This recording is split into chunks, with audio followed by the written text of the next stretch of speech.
नमस्कार दोस्तों, omniscient channel में आपका स्वागत है। जी हाँ, 1337वें दिन का क्लास है ये। और मैं इस वीडियो में बात करने वाला हूँ कैसे आप बहुत ही आसानी से अंग्रेजी को पढ़ना ही नहीं बल्कि आप धीरे धीरे समझना भी शुरू कर सकते हैं। देखिए, इंग्लिश जो है बहुत ही इजी है और आज के समय में दोस्तों बिना अंग्रेजी के आपको कुछ ज्ञान अगर नहीं है तो कुछ होने वाला नहीं है। हर एक अगला कदम जो है, हर एक अगला नज़र जो है अंग्रेजी पर ही जाता है। ऐसे में अगर अंग्रेजी आप नहीं जानेंगे, उसे पढ़ नहीं पाएंगे, उसे समझ नहीं पाएंगे, उसे लिख नहीं पाएंगे और बोल नहीं पाएंगे तो वाकई में दोस्तों समस्या बहुत ही गंभीर हो जाती है। तो दोस्तों ऐसे में अगर आप बिगिनर हैं तो सबसे ज़रूरी है दोस्तों कि आप प्रतिदिन करते क्या हैं, आपकी रूटीन कैसी होनी चाहिए। तो मैं बता दूं, अगर आप फ्री हैं तो आपकी ये रूटीन होनी चाहिए। अगर आप फ्री नहीं है तो इसमें से कुछ रूटीन जो है, कुछ जो है टिप्स जो है अपने दिन में आप जो है गतिविधियां कर सकते हैं। ठीक है, जैसे दोस्तों प्रतिदिन जो है ये तो सबके लिए है, आप कौन कितना करता है इस पर डिपेंड करता है। जो जितना करेगा उतना ही वो जल्दी सीखेगा। प्रतिदिन जो है अंग्रेजी का अखबार पढ़ना है। अभी अखबार के लिए दोस्तों एक पेपर कम से कम ले लीजिए, वो कोई भी पेपर हो सकता है, लेकिन मैं द हिंदू कहूँगा। क्योंकि हिंदू इसलिए क्योंकि इसमें पेज की संख्या ज़्यादा है और इसे ले लेने के बाद दोस्तों आपको वाकई में लगेगा कि हाँ आपने एक मतलब पेपर खरीदा है अच्छा खासा, और उस पेपर में उसे सर्कल करते जाइए। अगर कहीं दिक्कत होता है तो हमारा 64 पार्ट्स ऑफ वर्ड का जो लिस्ट है, अल्फ़ाबेट जो कि वॉवेल कॉन्सोनेंट के जो सारे उच्चारण हैं उन सबको याद करके रखिए और उनमें जो भी यहाँ फंसते हैं उनको सर्कल करके देखिए कैसे कैसे इसको तोड़ा जाए। थोड़ा शुरू में थोड़ा सा ज़्यादा समय देंगे, फिर धीरे धीरे वो समय कम होता जाएगा। अंग्रेजी किताबें रखना है या उपन्यास ले लीजिए, मैगजीन रखना है या कॉमिक बुक रख लीजिए और उसे पढ़िए, उसे भी पढ़िए जहाँ तक जो अब उसका क्या है कि पुराना वाला कहीं बुक स्टॉल से ले लेना है, एक एक ले लेना है। ऐसा नहीं कि अब बहुत सारे इकट्ठा कर लेने, एक एक काफ़ी है। ठीक है, इसके अलावा कुछ ज़रूरत नहीं है। अब अंग्रेजी भाषा की फिल्मों को देखें, खासकर जो इंडियन स्टाइल में जो बनी है इंग्लिश मूवी है वो, या डॉक्यूमेंट्री देख सकते हैं, या आप मान लीजिए कुछ भी जहाँ पर इंडियन लैंग्वेज में जो इंडियन एक्सेंट है उसको अपनाया गया हो। ठीक है, नहीं तो कम से कम हिंदी मूवी जो सबटाइटल्स वाली होती है उसको देखिए और वीडियो को पॉज करके उसे पढ़ने का प्रयास करें कि क्या लिखा है। उससे क्या होगा कि एक तो आपको पता चलेगा जो हिंदी बोलता है वो और जो लिखा जाता है उसमें क्या डिफरेंसेस होता है, उसके भाव को पकड़ेंगे, आपको समझ में आएगा कि इस तरह से बोली जाती है। अंग्रेजी समाचार जो है हर एक मतलब पर डे सुनिए, यूट्यूब से आप सीख सकते हैं, इंग्लिश न्यूज़ देख सकते हैं, डीडी न्यूज़ जो इंग्लिश में आती है, या कहीं से भी कोई न्यूज़। पढ़ने की शुरुआत जो है धीमी गति से करना है। ठीक है, पढ़ना है धीमी गति से, बहुत तेज़ी से नहीं स्टार्ट कर देना है, जल्दी जल्दी में नहीं पढ़ना है। प्रत्येक शब्द जो है का उच्चारण सही करने की कोशिश करना है, ये नहीं कि गलत पढ़ दिए। ठीक है, और ऊंची आवाज़ में पढ़ने की आदत डाल देना है ताकि आपकी बात आपके ही दिमाग पर जब ज़्यादा असर करेगा, आपके कर्ण पटल पर पड़ेगा, वो दिमाग तक पहुंचेगा और वो हमेशा कहीं ना कहीं अवचेतन में रहेगा। तो ये बहुत ज़रूरी है करना, समझना। अब चलिए, जिनको भी नहीं पढ़ने आता वो यहाँ इस टेक्स्ट के थ्रू पढ़ना सीखेंगे। और दोस्तों पहले ये देख लीजिए, पहले आप पढ़ लें और उसके बाद अगर आप कहीं फंसते हैं तो मैं पढ़ूँगा तो आप करेक्शन करेंगे कि कहाँ कहाँ आप अपने कैसे कैसे गलत सलत पढ़ दिया, तो उसको ठीक कर लेंगे। उसके बाद जो है आपको मैं इसका थोड़ा सा ट्रांसलेट करके बताऊंगा ताकि आपको समझ भी आए कि भाई जो लिखा गया है वाकई में इसे कैसे समझा जा सकता है। देखिए, सेंटेंस छोटे छोटे नहीं है कि दिस इज अ राम है, दिस इस तरह से नहीं है कि दिस इज अ राम या जो भी है दिस इज अ मैंगो, ऐसे छोटे छोटे सेंटेंस नहीं है। थोड़ा सा टिपिकल है 10th क्लास जो एनसीईआरटी की बुक से लिया गया, जाहिर सी बात है स्टैंडर्ड इंग्लिश है। अगर इतना इंग्लिश भी कोई लिख कर बोल लेता है या लिख लेता है तो बहुत बड़ी बात हो जाती है। दोस्तों वीडियो को पॉज करिए, पढ़ लीजिए, उसके बाद मैं पढ़ कर दिखाता हूँ। तो अगर आपने पढ़ लिया है तो अब मैं पढ़ रहा हूँ, देखिए कहाँ कहाँ आपने गलतियाँ की। अगर गलतियाँ नहीं की तो अच्छी बात है, समझने का प्रयास करेंगे। देखिए CON को बोलते हैं कन, ये हमारा पार्ट्स ऑफ वर्ड है, इसे मैं सर्कल कर देता हूँ। मतलब सर्कल का मतलब यहाँ पर स्क्वायर में मैंने घेर दिया। फिर देखिए ER हमारा पार्ट्स ऑफ वर्ड है, इसको भी मैं घेर देता हूँ। लेकिन ये जो है M के साथ लगा है तो M को साथ में ले लेते हैं। अर जो एम के साथ लगा तो मर हो गया। इसको ज बोलते हैं, बार बार मैं बताता हूँ। इसे जू, कंज्यूमर। देखिए ई एन टी हमारा पार्ट है, पार्ट्स ऑफ वर्ड है, एम के साथ ले लिया तो बेंट हो गया। मूवमेंट इन इंडिया, इंडिया हमारे देश का नाम है।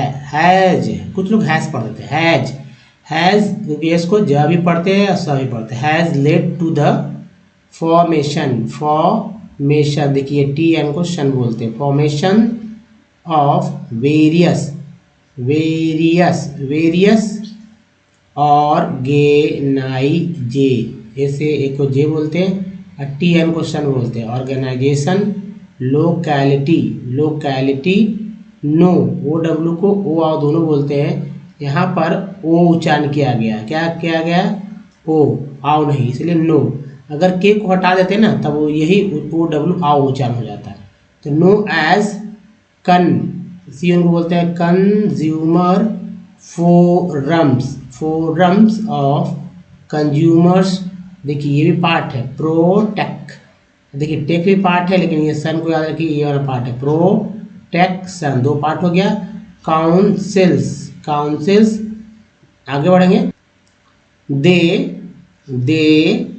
गाइड, गाइड कंज्यूमर्स ऑन, देखिए ओ डब्ल्यू के यहाँ आओ पढ़ा गया, आओ, आओ, आओ का मतलब आओ, ओ डब्ल्यू आओ, एच के साथ लगा, एच को हा बोलेंगे तो how, how to file case, A के बाद ई है तो एक का उच्चारण एक रूप होता है। सी को कब पढ़ते हैं, क ए के, क A K, case in the consumer court on many, O K, देखिए साइन को सन जन दोनों पढ़ाता है, यहाँ पर जन पढ़ा गया। तो ओकेजन, दे ऑल्सो री प्रे, पी आर ई को प्री प्रे दोनों पढ़ते हैं, यहाँ प्रे पढ़ा गया। ई एन टी एस के साथ लगा तो जेंट उच्चारण हो गया। तो represent, represent individual, individual consumers in consumers court. देखिए द फाइनेंशियल, आई एल को एल बोलते हैं, C L support from the, E R N को एन बोलते हैं, वी लगा वर्न हो गया। गवर्न, ई एन टी को एन बोलते हैं, एम लगा मेंट हो गया, गवर्नमेंट। और क्रिएटिंग, क्रिएटिंग, अवेयर, एक बाद ही awareness, awareness, O N G को अमॉन्ग बोलते हैं, एम लगा तो अमॉन्ग हो गया, among people. If you are living and a residential colony, U I G S T को आइट बोलते हैं, एम लगा तो माइट, अगर एम के जगह पी तो एम के जगह रहता है, एन तो नाइट, एफ तो फाइट, टी तो टाइट, एस लिख दे तो साइट, आर लिख दे तो राइट, है ना। तो कई वर्ड बन जाते। तो यह देखिए you might have noticed boards of residents welfare associations if there is any unfair trade practice method, है ना, practice method। तो ये meted है, ठीक है, meted out to their member, ER पर B लगा बर, member they take, एक के बाद ये they take up the case on their behalf। इतना इजी, जी हाँ इतना इजी से मैंने पढ़ा, क्या आपने भी इतना इजी पढ़ा? देखिए इस टेक्स्ट को पढ़ने में 40 से 50 सेकंड का समय लग सकता है, जिसमें कि आप अच्छे से उच्चारण कर सकते हैं, फ्लो में आ सकते हैं। फ्लो में आने के लिए आपको रोज़ इसी तरह से प्रैक्टिस करना होगा। अगर आप देखिए कहीं गलती कर बैठे हैं, कर चुके हैं, या आपको समझने में देरी हुई या नहीं समझे, तो फिर से आप उस वर्ड्स को देख के करेक्ट कर लीजिए कि क्या उच्चारण करना है। अब चलिए इसे मैं समझाने का प्रयास करता हूँ, इसे समझिए कि क्या कुछ ये कह रहा है टेक्स्ट। दोस्तों यहाँ से पढ़ते हैं, यहाँ तक एक 3 लाइन में जो है एक सेंटेंस समाप्त हुआ है। फिर देखिए अगला यहाँ एक सेंटेंस समाप्त हो रहा है, फिर अगला सेंटेंस यहाँ समाप्त हो रहा है, कितना लंबा लंबा, फिर अगला सेंटेंस यहाँ समाप्त हो रहा है, फिर अगला सेंटेंस यहाँ समाप्त हो रहा है, और फिर इस में समाप्त हो रहा है। यानी कि पूरा टेक्स्ट जो है 1 2 3 4 5 6 सेंटेंस में समाप्त। अब हर एक सेंटेंस में कई क्लाउजेज हैं, यानी कि कई क्लाउज मतलब एक वाक्य में कई उपवाक्य हैं। तो समझने में थोड़ा सा दिक्कत होगा, तो कोई दिक्कत नहीं है, क्योंकि मैं समझा ही रहा हूँ। देखिए, the consumers movement in India has led to the formation of various organisations locality known as consumer forum of consumer protection council. क्या कहा जा रहा है? भारत में उपभोक्ता आंदोलन ने विभिन्न संगठनों के गठन को जन्म दिया, जिन्हें स्थानीय लोग उपभोक्ता संरक्षण परिषदों के उपभोक्ता मंच के रूप में जानते हैं। ठीक है, अब देखिए, the guide consumers on how to file case in the consumer court. अभी यहाँ पर कहा जा रहा है कि दोस्तों, वे उपभोक्ताओं, मतलब जो हमारा उपभोक्ता संरक्षण परिषद जो है, वे उपभोक्ताओं को उपभोक्ता अदालत में मामला दायर करने के तरीके के बारे में मार्गदर्शन करते हैं। यानी कि घबराना नहीं है, कोई भी कंज्यूमर है तो भाई मार्गदर्शन कौन करेगा? तो करने वाला है कंज्यूमर प्रोटेक्शन काउंसिल, यही गाइड करेगा आपको, अगर आप कभी करते हैं कभी तो। ठीक है, कई बार, अब यहाँ आगे देखते हैं, on many occasion they also represent individual consumers in consumer courts. अब यहाँ देखिए, कहा जा रहा है कई अवसरों पर वे उपभोक्ता अदालतों में व्यक्तिगत उपभोक्ता का प्रतिनिधित्व करते हैं। ठीक है, यानी खुद भी जो है प्रतिनिधित्व कर लेते हैं उपभोक्ताओं का। अब आगे देखिए, if you are living an a residential colony you might have noticed board of residents welfare association. कहा जा रहा है लोगों में जागरूकता पैदा करने के लिए सरकार की ओर से वित्तीय सहायता, नहीं ये देखिए, इस लाइन को पहले कंप्लीट करना है। The financial support from the government for the creating awareness among the people. कहा जा रहा है कि देखिए, लोगों में जागरूकता पैदा करने के लिए सरकार की ओर से वित्तीय सहायता भी जो है उपलब्ध कराई जाती है। If you are living in a residential colony, you might have noticed board of residents welfare association। यहाँ पर दोस्तों, यदि कहा जा रहा है यदि आप किसी आवासीय कॉलोनी में रह रहे हैं तो आपने रेजिडेंट्स वेलफेयर एसोसिएशन के बोर्ड देखे होंगे। ठीक है, if there is any unfair trade practices meted out to their member, they take up the case on their behalf। कहा जा रहा है कि यदि उनके सदस्य के साथ कोई अनुचित व्यवहार होता है तो वे उनकी ओर से मामला उठाते हैं। दोस्तों, ये कुछ था इसके बारे में, ऐसा जो है कहा गया। अब चलिए, ये तो आपने देख ही लिया। अब जो है दोस्तों, रोज की तरह अब जो पहले आता था, अब देखिए पीछे आ रहा है। पहला वर्ड है दोस्तों कला, यहाँ पर थोड़ा सा ऐसे एडजस्ट कर।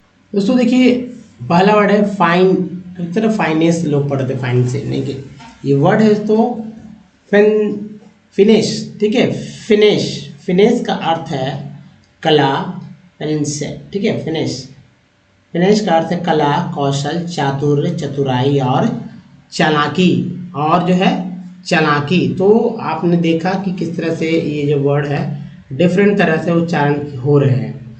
लोग इसे फाइनेंस से पढ़ देंगे, जाहिर सी बात है, जिनको नहीं है फाइनेंस से या कुछ इस तरह से पढ़ देंगे, जो कि गलत उच्चारण हो जाएगा ना। फिनिश। नेक्स्ट वर्ड मीनिंग है स्टैम्पिड का अर्थ है, उच्चारण है भगदड़, खलबली। स्टैम्पिड मीन्स भगदड़, खलबली। नेक्स्ट वर्ड है स्टैम्पिड मीन्स भगदड़, खलबली। नेक्स्ट वर्ड है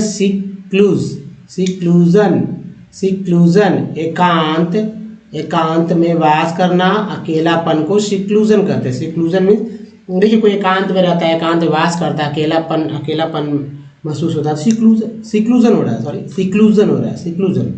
नेक्स्ट है रिक्लेम का अर्थ है प्रचार, विज्ञापन, स्वप्रचार। वो रिक्लेम नहीं है, वो रिक्लेम का एक स्पेलिंग ये होता है, आप देखेंगे रिक्लेम, CLAIM, वो एक अलग है, ये AME है, रिक्लेम। उच्चारण एक ही जैसे, लेकिन अर्थ अलग अलग।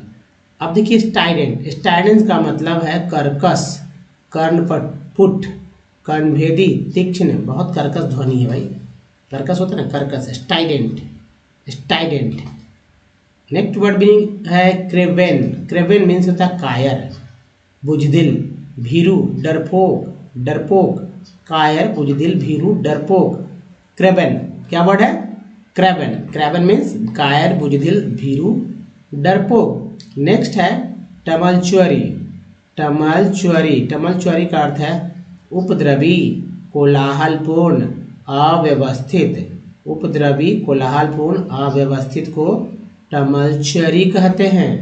अगला वर्ड मीनिंग है तो क्रैंकी। क्रैंकी का अर्थ हो जाता है सनकी, भक्खी। सनकी, भक्की, टेढ़ा, पेचीदा। क्रैंकी पागल है, क्रैंकी बोलते हैं, ऐसे ही बोलते हैं। अनसिमली। अनसिमली का अर्थ है अनुपयुक्त, असुंदर, कुरूप, अनैतिक। अनुपयुक्त, असुंदर, कुरूप, अनैतिक को असिमली कहते हैं। अनसिमली, अनसिमली। नेक्स्ट है फैसैड। ऐसे ही पढ़ेंगे, फैसैड, फैसैड, और ऐसे ही पढ़ेंगे। अब देखिए कि क्या उच्चारण है, लेकिन फैकेड, इसकी सी को क श दोनों बोलते हैं, तो इंडियन में फैकेड, ऐसे है फैसैड, दोनों तरह से बोल सकते हैं। फैकेड, फैसैड। फैकेड मीन्स होता है मुख, रुख, अग्रभाग, मुखौटा, सामना। फैकेड। नेक्स्ट वर्ड है गैब। गैब का मतलब होता है गप, गप, गैब। बक बक, मजाक, बक बक, गैब, बक बक, मजाक। अगला वर्ड है ओवरचर। ओवरचर, ओवरचर, टी वर्ग चर, ओवरचर, यानी कि मैत्रीपूर्ण प्रस्ताव, बातचीत का आरंभ या आरंभ भी बोलेंगे। क्या बोलेंगे? आरंभ, आरंभ, आरंभ, मैत्रीपूर्ण प्रस्ताव, बातचीत का प्रारंभ या आरंभ भी बोलेंगे। तो दोस्तों ये कुछ इस तरह के मतलब वर्ड्स था। इसे अगर ज़्यादा नहीं, 12 वर्ड है, ठीक है, 12 ही वर्ड मीनिंग है। क्या आप इसे एक दिन में याद कर पाएंगे? अगर हाँ तो कर लीजिए, ना तो भी दोस्तों इसे आप एक बार रिवीजन कीजिए, कॉपी पे लिखकर हमेशा रिवीजन करते रहिए। देखिए यही सब वर्ड जो है आपको हमेशा इंग्लिश बोलते लिखते समय जो परेशान करने वाले हैं, अगर हमारे वीडियो को आप डे 1 से देखेंगे तो। दोस्तों इस वीडियो में बने रहने के लिए आपका बहुत बहुत धन्यवाद। अगर वीडियो अच्छा लगा तो नीचे एक लाइक बटन है, उसको दबाकर एक व्यक्ति को किसी एक ग्रुप में शेयर कर सकते हैं। नए चैनल को सब्सक्राइब करके बेल आइकन को हिट कर दीजिए, जिससे कि आने वाली वीडियो की जानकारी सबसे पहले आपको ही मिले। तो इस वीडियो में बने रहने के लिए धन्यवाद। Thanks for watching.